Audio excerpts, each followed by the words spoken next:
अस्सलाम वालेकुम मेरे बहन भाइयों, कैसे हैं आप? खैरियत से हैं? अल्लाह ताला आप सबको खुश रखे, शादबाद रखे, जहाँ भी रखे। तो आज हम अपनी रेसिपी शुरू कर रहे हैं बीफ पाए रेसिपी। बहुत ही मज़े की जल्दी से बनने वाली रेसिपी है। इसकी मत कीजिएगा, फुल वॉच कीजिएगा, फिर आपको सारी समझ आ जाएगी मेरी रेसिपी की। और जल्दी से बनने वाली ये रेसिपी है। तो चलते हैं हम किचन में और अपने इंग्रेडिएंट्स तैयार करते हैं और आपको दिखाते हैं। यहाँ पे देखें जी, मैंने लिए हैं 3 प्याज, उनको चॉप कर लिए। 3 लिए हैं टमाटर, उनको भी चॉप किए है। और लहसुन के मैंने बड़े 3 चम्मच ले लिए। और गरम मसाला में मैंने लिया है साबुत गरम मसाला, पिसा हुआ गरम मसाला, लाल मिर्च, नमक, सूखा धनिया, हल्दी और कनौर की थोड़ी सी टिक्की। आप चाहें तो इसको स्किप कर दीजिएगा, चाहें तो आप इसको डालें, लेकिन डालने से इसका जो फ्लेवर, इसका जायका वो बिल्कुल चेंज हो जाता है और बड़ा मज़ेदार जायका आ जाता है। तो चलते हैं अपने पाए की तरफ। तो यहाँ पे देखें जी, हमने एक पाया लिया है और उसके पीस कर लिए हैं दरमियाने साइज़ के। और इसको मैंने खुद ही अच्छी तरह से साफ़ और वॉश किया है। तो चलते हैं हम अपनी हंडिया की तरफ। तो यहाँ पे देखें जी, हमने प्याज और लहसुन और टमाटर जो हमने चॉप किया था, 2 चम्मच हमने घी डाल के इसको अच्छी तरह से इसकी भुनाई करेंगे। जब इसकी भुनाई हो जाएगी तो फिर हम इसमें पाए डालेंगे। तो यहाँ पे देखें जी, अभी हमने इसमें ये अपना लहसुन वगैरह के अंदर ही हम सारा गरम मसाला डाल देंगे। सारा गरम मसाला डालने के बाद इसको अच्छी तरह से इसकी भुनाई करेंगे मसाले की, जब तक कि मसाले का कलर चेंज ना हो जाए। हम इसको हल्की आंच पे भूनते जाएंगे ताकि ये अच्छी तरह से ये भून जाए और इसमें एक बड़ी प्यारी सी खुशबू आने लगे। तो फिर हम इसमें अपने पाए ऐड करेंगे। यहाँ पे देखें जी, बिल्कुल इसका कलर चेंज होना शुरू हो गया और हल्का हल्का हम इसमें पानी डाल के इसको आहिस्ता आहिस्ता भूनते जा रहे हैं।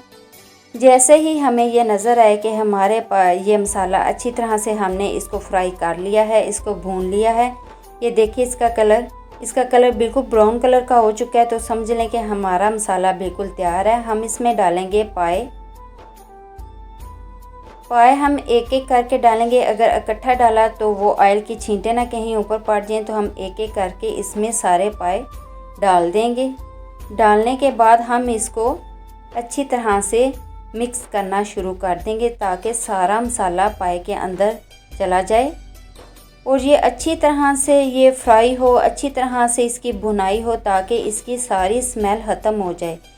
कुछ लोग सारे मसाले डाल के इसको उबाइल करते हैं पानी डालने के बाद और बाद में इसकी भुनाई करते हैं, लेकिन मैं ऐसा नहीं करती। मैं पहले इसकी भुनाई करती हूँ अच्छी तरह से। जब हल्की आंच पे इसकी अच्छी तरह से भुनाई हो जाए तो फिर मैं इसमें पानी डालती हूँ। यहाँ पे देखें जी, इसका कलर आहिस्ता आहिस्ता चेंज हो रहा है। पाए का भी बिल्कुल वाइट कलर हो चुका है और मसाला बिल्कुल इसके चारों तरफ लग चुके हैं। तो हल्का हल्का सा हम इसमें पानी आहिस्ता आहिस्ता डालते रहेंगे ताकि मसाला जले ना। और हंडिया में जब मसाला जल जाए तो उसकी एक अलग सी स्मेल आती है जो बिल्कुल खाने में अच्छी नहीं लगती। तो हल्का हल्का करके हम इसको भूनते जाएंगे। जब हमें पता चल जाएगा कि हमारा मसाले का कलर और पाए का कलर चेंज हो गया तो हम इसमें पानी शामिल करेंगे। पानी आप अपने हिसाब से डाल सकते हैं। आपको कितना ग्रेवी वाला चाहिए या कितना इसका पतला शोरा चाहिए, आप उतना पानी डालिएगा। मैं इसमें 1.5 लीटर पानी शामिल करूँगी, यानी कि एक पाए में मैं इसमें 1.5 लीटर पानी शामिल करके इसको अच्छी तरह से एक दफ़ा मिक्स करूँगी। फिर कुकर को मैं ऊपर से बंद कर दूँगी और आधे घंटे के लिए इसको पकने दूँगी। तो आधे घंटे के बाद जब हम चेक करेंगे तो यहाँ पे देखें जी, आधा घंटा हमारा हो चुका है। आधे घंटे के बाद मैंने पाए चेक किए हैं, बिल्कुल ये नरम से हैं और कुछ के साथ तो वो उसकी बोटियाँ बिल्कुल अलहदा हो चुकी हैं। जब अलहदा होनी शुरू हो जाए तो समझ लें कि आपके पाए बिल्कुल अंदर से अच्छी तरह से पक चुके हैं। चले हम इसको डिश आउट करते हैं और आपको दिखाते हैं कि इसकी लुक कौन सी आई है। यहाँ पे देखें जी, इसकी बड़ी ही मज़ेदार सी लुक आई है, बड़ी यम्मी सी लुक आई है। और मैंने इसको ग्रेवी वाला रखा है।